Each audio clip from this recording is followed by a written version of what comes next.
welcome to 52 Miniatures. My name is Alex and this video is sponsored by Corvus Belli. I recently received the new starter box for Warcrow. It was just sitting there under that tree. A great moment, as I think this fantasy game is pretty cool. So I'm going to check out what's inside and then paint some of the miniatures. Unfortunately, well, think of this video as a journey down Privy Creek and the paddles were dropped. The first bits are nice and tranquil, but then get to the painting and we're rapidly sinking into the brown stuff. But let's start with checking out this Warcrow stuff. Warcrow is a pretty new game on the market. I reviewed and played the first starter about a year back. We're in the land of Lindworm. It's classic high fantasy. No one really likes each other much. Orcs fight men who fight elves who fight mad mages and so on. Monsters lurk in the shadows and an annoying pink fog keeps appearing to tear your flesh off. Very impractical that, homicidal weather. I take whales any day of the week. What sets Warcrow apart from other games is that it's a pretty self-contained gaming system, relying on custom dice, its own measurement system, lots of tokens and things like that. This starter kit, the Song of the Dormant, is all you need to start playing a game. Corvus Belli does this in a serious manner, as with Infinity. Literally everything you need to play is in the box, including terrain. The booklet has background lore, basic rules, and scenarios that ease you into this rather narrative wargame. There's cards for all units with stats and all that, the dice, cardboard terrain markers, tokens, and, of course, miniatures. For reasons, we're a rather conservative bunch, we wargamers, the enigma of readily accepting that anything out of the fantasy world, demons, goblins, and psykers, is perfectly standard, but being very firm on the fact that all games should use the same dice and them tape measures I bought at Warhammer World in 1999. It's interesting. Back in my day, we used to play with just a scrap of paper and Granny's backgammon dice made out of elephant's teeth, and we did all right. Kind of echoes through eternity. I've personally come to the conclusion that if the game is fun to play, I'll take the package as it comes and just leave it at that.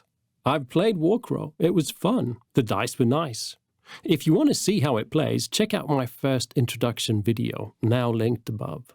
What sincerely got me hooked this time is the two new factions and the models, something that also sets this game apart. I was okay with the previous one, good-looking models. This one has models that to me personally struck all chords, and that's both the factions. Arthurian-looking knights in armor, the feudum, and their foe, the scions of Yaldabaoth. Slightly misunderstood mages and such, whose favorite pastime is building flesh monsters out of nice-looking bits of flesh you obviously have lying around if you're a misunderstood mage. For me, well, I really need to like the models to like the faction, regardless of how they play and what their stories are. Stories can always be altered a little, but the models are what they are. The models are cast in plastic, not hard plastic on a sprue, but something called injected thermoplastic. It reminds me of resin casts, but with a softer and more durable plastic. There's actually two different types of feel to these miniatures. The more regular troops are softer and very bendy. The hero models are slightly stiffer, but seem to the eye to have a higher level of detail. It all needs a bit of scraping of mold lines, as miniatures do, and then I use superglue for assembly. The style of the miniatures for this game is what we call true scale, as opposed to Warhammer, especially old Warhammer, for instance, that is in the heroic scale style. None of these words have anything to do with size. Is that a heroic scale sculpt in your pocket? It's about the style of sculpting. Heroic is sort of a bit more cartoonish, I guess. Larger hands, feet, short torso, that kind of thing. True scale is sculpting after natural proportions. This could be tricky with an orc, as it's difficult to find them in their natural habitat to study. And even if you did find one, you'd probably not return to tell the story. But in humans, like we're dealing with here for the most case, it's pretty apparent. They kind of look like very committed LARPers shrunk down to miniature scale. I was going to base these with texture pastes, but as it turned out, all my texture pastes had dried out. This kind of happens. So I glued on some larger bits of debris, bits of cork bark and some leftover bits of patterned clay from an old project, and then covered the remaining base with superglue and covered that with sand. I can't remember when I stopped using fine sand, because I did, but it's a great basing material, especially on a thicker superglue, as it sort of bonds together with the sand to something gravelly looking. Remember, if you grab some sand from outdoors, run it through a sieve to get the finest grain, and then roast it in the oven for a bit. That will kill off any possible little living things in there, said the misunderstood mage to the apprentice. Corvus Belli has this sort of 50-50 thing going. Gender is mixed pretty equally. I think this is great. There's at times the body shape tropes, but I'm very glad the weird lady showing the legs also sports some kind of toad-inspired hind legs, and that the female feudum guards don't have high heels. I'd hate to charge through a muddy battlefield with a halberdier in high heels. You might hurt someone. Now, pondering color schemes is always a challenge. It's difficult to not be already mentally stuck in the box art. I wanted a proper fantasy knight vibe, heraldry but with a clear fantasy twist for the feudum. Middle-aged heraldry tends to lean into primary colors. I tend to think fantasy usually goes for the in-between colors. Turquoise instead of blue, orange instead of red, unless you're a demon, of course. So after some consideration, I settled for rose-inspired. Pink and green would please the noblest of stuck-up lords and ladies. And maybe things would smell better now that we're entering that brown creek I was talking about earlier. So here's the deal. This is the story of a painting technique many of you will never attempt. And that does not make it, or me, worse or better.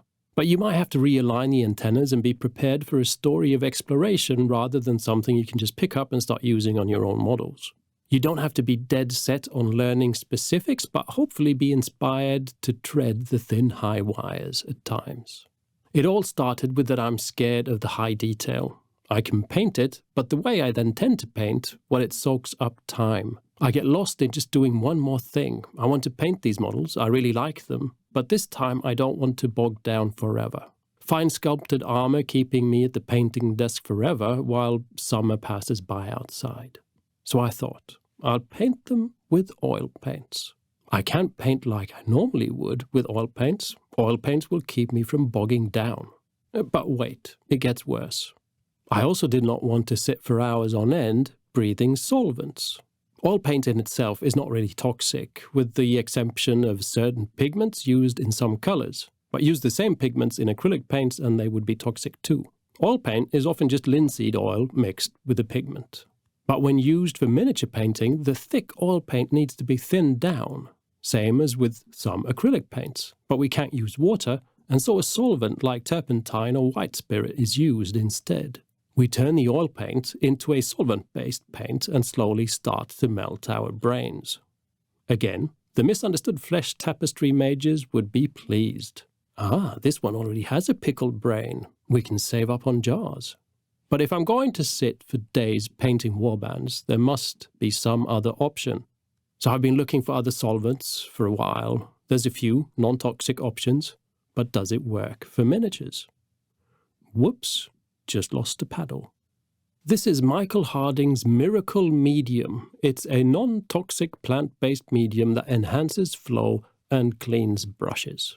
There's another one with Damar crystals added. I'm, as stated, on shaky waters here, but the Damar crystals are supposed to speed up drying times. So I got it while ordering online because my trigger finger was happy. Now this all sounds great, and I'll just jump for it and use these mediums to thin my paints. I had a premonition, however. Cleans brushes, huh? So that really does work as a solvent.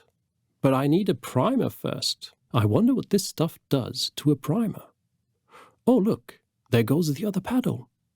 I had a couple of primers at hand, 2 rattle can and 1 airbrush primer. I think 10 points should be given here for foresight, because indeed, after rubbing at my little test primes, the medium did indeed start to dissolve one of them. The black Rattlecam primer from Army Painter was stripped from the plastic sprue. This would be disastrous when painting, as the oil paint would dissolve the primer. However, the darker brown Ammo by MiG one-shot primer was fine, and so was the Robots Brown Rattlecam primer from AK Interactive. If all 3 of these would have dissolved, then I guess this video would have ended, here and now. And you've got to admit, it's a dreadful test to have to do before painting. Using this miracle medium requires a test of the paint underneath to see if you'll be doing stripping or painting. But we move on, and I ran on with the medium brown rattle can. So why is painting with oil paint different? Well, imagine yourself painting like you normally would, but none of the paint you're adding dries. If you try to add one paint on top of the other, they mix. If you try to paint layer after layer after layer, like with acrylics, the result is kind of trying to make lasagna without the sheets of pasta. So the application of paint needs to be different, but one also needs to stop, or all turns to stew.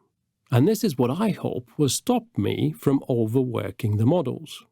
The major benefit of oil paints is based around this, that they don't dry. Something we can use to our benefit and create blends and gradients that would be more time-consuming if done with fast-drying acrylics. The method I prefer is this. I use two brushes, one to add paint to the miniature, the other, I call it the dry brush, is used to blend the paints on the miniature together. I keep the dry brush as free from paint as possible, wiping it regularly on a tissue while painting. As you can see from my first test model here, I paint on rather heavy strokes, adding light and medium grey and a little black. I then blend the edges together with the dry brush. I can't go in and blend everything because it will just make one even grey shade. I'm after darker shades where the metal would reflect less light and brighter grey where the metal would reflect more light. So we're not building up from a base coat, we're doing base coat, shadows and highlights at the same time. And eventually I'll need to stop or it'll all just blend too much. The next step is a little more visible on the leg here. I go in with a pure white where I want maximum highlights. This looks stark at first, but as soon as I start to blend it in with my dry brush, we get a gentle highlight where the white paint has been added. Again, working fast, as overworking will become gluten-free lasagna. If you want to see this method explained in more detail, check out my introduction to painting with only oils, linked above. Once I've done all the highlights, I can also tint the surface slightly. Imagine reflections from perhaps of a surrounding forest glade. Some green, yellow, and blue blobs of paint are feathered in, giving just that slightly more exciting exhibit. And that's it. Whether adding the bright paint first, the darker later, or the other way around is up to the painter. I kind of forgot myself at times because of acrylic paint habits, but often it's better to paint on the brighter paint first and then gently shade them with a darker color. I should especially have done that on all the leathers as they turned out too dark. It's important to remember that you can't keep adding paint onto already painted areas. It doesn't work well. Sometimes it even works as an eraser. Wet paint on a brush kind of wipes away previous paint. That, in the end, is why it's important to keep the dry brush dry. And so far, using the medium worked out fine. It's slightly more oily than when using solvents, also shinier. Finding the right ratio was a bit of an experiment. Paint too thin doesn't cover and doesn't blend well, but you still need paint that at least slightly flows off the brush.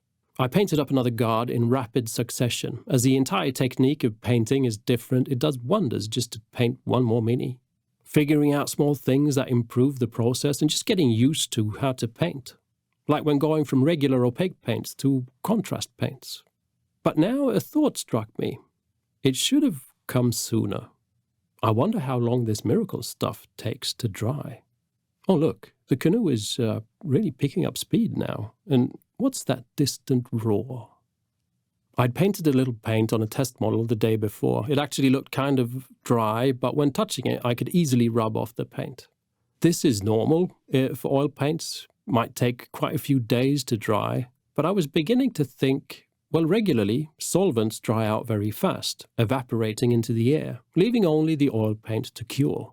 Now I've added this slightly oily miracle medium that definitely does not evaporate. So what do? Paint more minis and hope the others start to cure in the process. Some perceivable differences of using oil paints compared to hobby acrylics is that they mostly come as an artist paint. This often means that they're single pigment paints and you'll need to mix your own blends. The paints I've been using are a bit of both. There is a primary set of single pigment primary colors, but also a set of mixed pigment colors, the pink, for example. For us miniature painters used to pre-mixed paints, this is slightly easier to deal with than dealing with single pigment paints. But on the whole, apart from mixing two colors to make a third, like blue and yellow makes green, one can make sure to add a little white or gray to create a more opaque paint with a different tonality. With a prepped palette in front of you, it's not super difficult. Oil paints cure in a different way to acrylics. Acrylics kind of just need the water to evaporate and you're done. The plastic binders then dry rather fast. Oil paints cure rather than dry, and they like warmth and light to do so. Placing them in a window, for example, helps. Keeping them in a damp, dark basement will prolong the curing process. Speaking of that, I was confounded. So, nothing was drying. Oh, look, it's a brown waterfall. Oh, jolly. Now, some of the paint on the palette were curing, but only some. The brown and the yellow had started to develop some skin. Maybe they had less oil in them when made. But my greys, mixes of black and white paint, were as flowy as when I started. And how long ago was this? Well, I had some other work to do, then time with my son and girlfriend, mowed the lawn. Oh, and I assembled some of the Warcrow terrain. I've got to say this is all very handy. I enjoy building my own terrain, but to be able to just play a game out of the box with terrain is a great feature to get folk playing games. Warcrow uses terrain quite a bit with rules for how certain objects affect you when you move close to them. In the beginner scenarios in the booklet, there are already set up battlefields showing you how to place the terrain. Anyway, how much time passed? Well, this is probably 4 days later, and the first 2 miniatures were starting to matte down, but still wet in places. The other 3 wet as the day I painted them. This is when I discovered another thing about paint. All paint looks higher in contrast and color when wet. We just don't think that much about it when using acrylics because drying happens instantly. I could now perceive quite the difference between the 2 guards that were starting to matte down compared to the more fresh ones. As the paint hopefully slowly cures, I lose color and contrast. This is not something you can see while painting, but needs to be taken into account while painting. Where did I put the life vest? So what do? Paint more minis and hope for the best. My last experiment, using predominantly the miracle medium with Dormant glaze in it. If this stuff helps cure the paint, I need it. And a better example now of some major oil paint benefits. This demon fellow, Master Uruk, is pretty much all skin, all muscle and sinew. Perfect for smooth gradients and blending of colors. Something I haven't mentioned about painting with oil paints like this is that often, when others do it, they start with a colored surface underneath matching what is about to come. A base coat, essentially, painted with acrylics in the dominant colors. Maybe just a fast airbrush to establish the colors. That way the oil paint can be kept as thin as possible. Also, some do it in steps, allowing for the miniature to cure slightly, then go in and work up highlights and such a few days later. But this is all against my I want to use oil paints to get places faster mantra. Besides, who knows what the miracle medium would do to the acrylics paint underneath. Anyway, in the end, that is one reason why I went for the light brown primer. It kind of works with most colors as an undercoat. Now, as you can see, we're witnessing some oil paint magic. This is not a result I could have reached as swiftly with acrylics. Models like this one very much favors this technique. So, honestly, I have no idea how long this all takes to cure. It's been another week and I can sort of touch things. Paint doesn't come off all that much, but I get a slightly oily residue on my finger. I think maybe the Dormant stuff helped a bit. Mr. Uruk seems to be curing slightly faster, but everything still smells like wet oil paint. Parts are still shiny, but I don't know if that's just one of the mediums or the curing paint. I have no idea how long the miracle medium takes to dry. It could be weeks more. Honestly, I'm more worried about the dust, slowly settling on the miniature and bonding with the paint. I should probably cover them with something. In the grand scheme of things, I'm not worried. I'm in no rush, as per se. I wanted, for me, swifter results, not swifter drying times. And I've been able to sit for hours, painting without having to be concerned about solvents, while actually pushing out a lot more miniatures than I would normally do. And I consider them done. I'm not going to go in and fiddle with them anymore. So while bobbing away in my life vest down the stream, it was still kind of mission successful. I'll leave whatever I'm painting for an excessive amount of time and then give them a varnish. In the meantime, I think I might build some terrain for Warcrow or any other fantasy game for that matter. And there's obviously more minis to paint, but that's for another day. I hope you enjoyed this video. I know it's different, but I can't help share what I'm working on, and I'd rather not change how I do things just to suit what might work better on YouTube. This outlook, however, does indeed not bring in masses of views that would be needed for sustainable creation. I have to rely on sponsorships, so thank you Corvus Belli for sponsoring this video. But foremost, I rely on patronage, so please consider joining my Patreon. It really helps. Also, please like and comment if you have the time. Oh, and I'm on Twitch nowadays. Look me up if you enjoy watching hobby streams. Have a look at Warcrow. I enjoy playing the game. I certainly enjoy these two new factions, right up my alley. There's a link below in the description for you to check out. Thank you for watching. Bye.